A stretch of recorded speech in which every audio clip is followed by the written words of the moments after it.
როგორია მზია ამაღლობელის ჯანმრთელობა შიმშილობის მე-14 დღეს პენიტენციურ სამსახურს ინფორმაცია ამ დრომდე არ გაუვრცელებია. კოლეგები კი ამბობენ, რომ ჟურნალისტმა პროტესტის ამ უკიდურეს ფორმას ჯანმრთელობის მძიმე მდგომარეობის ფონზე მიმართა. მზია ამაღლობელის დაფუძნებული მედიების რედაქტორები ითხოვენ გომელაურთან და გაბიტაშვილთან შეხვედრას, რაზეც ამ დრომდე უარია. გრძელდება პროტესტი და სოლიდარობაც, მათ შორის საერთაშორისო დონეზე. მარია რესამ მზია ამაღლობელს კიდევ ერთხელ დაუჭირა მხარი. სალომე ლაბაძე აგრძელებს დეტალებით საუბარს პირდაპირ ეთერში. ჟურნალისტების მოთხოვნა ამ დრომდე უპასუხოდ რჩება ქართული ოცნების ლიდერები, რომლებიც საჯაროდ მზია ამაღლობელის წინააღმდეგ პროპაგანდისტული გზავნილების გავრცელებას არ ერიდებიან, თავს არიდებენ შეხვედრას ჟურნალისტებთან, მზია ამაღლობელის კოლეგებთან, რომლებიც წარმოადგენენ ბათუმელებსა და ნეტგაზეთს და რომლებსაც სურთ, რომ ამ გზით რეჟიმის ლიდერებს მიაწოდონ უფრო დეტალური ინფორმაცია, მათ შორის ამაღლობელის ჯანმრთელობის მდგომარეობის შესახებაც. მიმართვის მთავარი ადრესატია მთავარი პროკურორი გიორგი გაბიტაშვილი, რომლის უწყების ძალისხმევის შედეგიც არის ის, რომ ახლა მზია ამაღლობელი რჩება წინასწარ პატიმრობაში და ასევე ამ მიმართვის ადრესატია ვახტანგ გომელაური, რომელმაც პირველ რიგში ირაკლი დგებუაძესთან დაკავშირებულ შეკითხვებს უნდა უპასუხოს. დგებუაძე ბათუმის პოლიციის უფროსია და სწორედ ის არის პირი, რომელიც საიას მიერ გავრცელებულ ინფორმაციაშიც აღინიშნა, რომ დაკავების დროს მზია ამაღლობელს ექცეოდა დამამცირებლად, სიტყვიერი შეურაცხყოფა მიაყენა მას და სადა ფიზიკური ძალადობაც კი. თუმცა ამ დრომდე, როგორც უკვე აღინიშნა, ეგრეთ წოდებული ხელისუფლების წარმომადგენლები ჟურნალისტების ამ მოთხოვნას შეხვდნენ მათ და პირადად მათგან მოისმინონ მნიშვნელოვანი ინფორმაცია მზია ამაღლობელის შესახებ, ან საერთოდ არ პასუხობენ, ან პასუხობენ უარით. პრობლემაა ისიც, რომ ამ დრომდე დაზუსტებით არ არის ცნობილი, რა შედეგი მოიტანა 14 დღიანმა შიმშილობამ.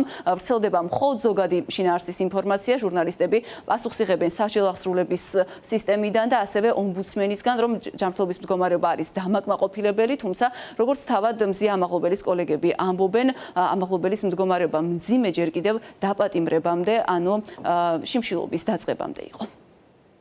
მე დღეს თქვენი ეთერითაც მინდა მოუწოდო გენერალურ პროკურორს, რომ იქნება შემხვდეს.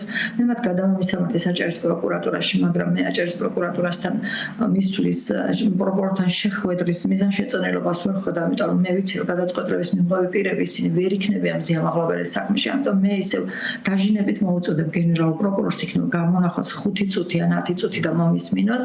მე მისთვის არა თხოვნას არ ვაპირებ არაფერს ხოლმე, მე უბრალოდ მინდა რომ მივაწოდოთ ინფორმაცია ის, რაც შეიძლება მისთვის ამ ეტაპზე არ იყოს ხელმისაწვდომი.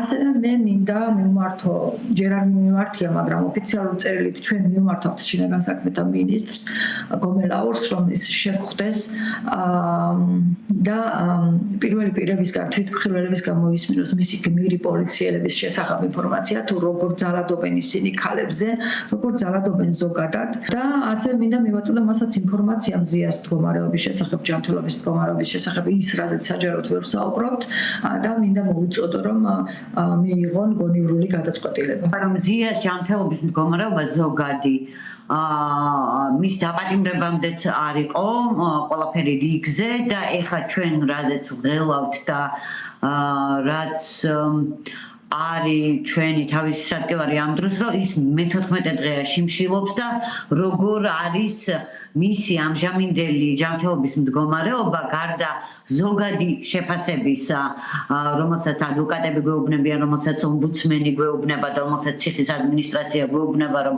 ამჟამად დამაკმაყოფილებელია, ჩვენ არავითარი მისი ჯანმრთელობის ცნობები ან ანალიზის პასუხები, ანუ ჩვენ არ ვფლობთ ინფორმაციას. არ ვიცი სხვა ამ შიმშილობის აქტს როგორ შეიძლება აღიქვამდეს ისევ ხელისუფლების წარმომადგენლების მხრიდან, მაგრამ ჩვენი ასევე ერთ-ერთი მიზანი არის, რომ ჩვენ რა ინფორმაციაც გვაქვს ამ ეტაპზე, რომ ის ძალიან ურყევია ამ გადაწყვეტილებაში და ეს ყველამ კარგად უნდა გავიაზროთ, სადამდე შეიძლება მივიდეთ. საუბარი იყო არაადევნევ მოქმედაზე, რაზეც ჩვენ ჯერ კიდევ არ გვაქვს პასუხი სპეციალური საგამოძიებო სამსახურისგან.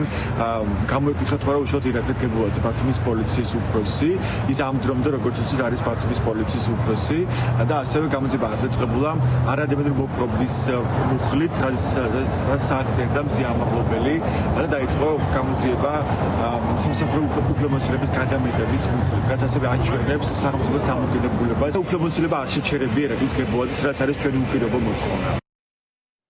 და იმის გამო, რომ ქართული ოცნება უარს აცხადებს უშუალო კომუნიკაციაზე ჟურნალისტებთან, ერთადერთ გამოსავლად ამ დროისთვის რჩება ისევ გაგრძელება იმ პროტესტის, რომელსაც მედიის წარმომადგენლები უკვე არაერთი დღეა მზია ამაღლობელის დაკავების დღიდან მიმართავენ, როგორც თბილისში, ასევე ბათუმში, საუბარია სოლიდარობის აქციებზე და აქციებზე, რომელიც გამოხატავს პროტესტს ამ რეჟიმის ამ გადაწყვეტილების მიმართ, რაც შეეხება საერთაშორისო გამოხმაურებას, უნდა ითქვას, რომ დიდია საერთაშორისო რეზონანსიც და ამ მხრივ ყურადღებას იქცევს მარია რესას გამოსვლა, ფილიპინელმა ჟურნალისტმა და მშვიდობის დარგში ნობელის პრემიის ლაურეატმა ვატიკანში ფართო აუდიტორიის წინაშე ისაუბრა და მან ისაუბრა სწორედ მზია ამაღლობელის პატიმრობის შესახებ. მე შეგახსენებთ, რომ მარია რესა არის ავტორი წიგნისა როგორ დავამარცხოთ დიქტატორი. ეს კი არის სწორედ ის წიგნი, რომელიც წინასწარი პატიმრობის შეფარდების დღეს საგანში მზია ამაღლობელს ეჭირა. საარჩევნო პროტესტს ვხედავთ მთელს მსოფლიოში, ვენესუელადან მოზამბიკამდე. არის საქართველოშიც, სადაც ფართო მასშტაბიანი პროტესტი დაიწყო გასული წლის აპრილის შუა რიცხვებში, მაგრამ დეკემბრიდან უკვე ყოველდღიურ პროტესტად გადაიქცა და დღეს მე-60 დღეა, რაც საქართველოს ქუჩებში მასობრივი პროტესტი მიმდინარეობს.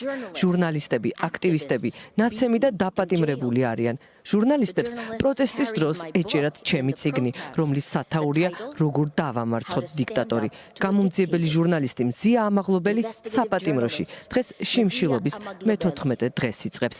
მან თქვა, იმიტომ რომ არ შემიძლია გავჩუმდე. ის წიგნი, რომლის შესახებაც საუბრობდა მათ შორის ამ წიგნის ავტორიც მარია რესა, იქცა სიმბოლოდ იმ პროტესტისაც, რომლის მიზანით არის სწორედ სოლიდარობის გამოხატვა მზია ამაღლობელის მისამართით და რომელიც წარმოადგენს ამ დროისთვის ერთადერთ საშუალებას, რომ როგორმე მივაღწიოთ მიზანს მზია ამაღლობელის გათავისუფლების მიზანს. ამ მიზნით გაიმართება სწორედ ხვალაც ბათუმში მომდევნო საპროტესტო შეკრება და ასევე ცნობილია, რომ ამ საპროტესტო შეკრებაზე განიხილება მათ შორის სწორედ მარია რესას ეს წიგნიც როგორ დავამარცხოთ დიქტატორი.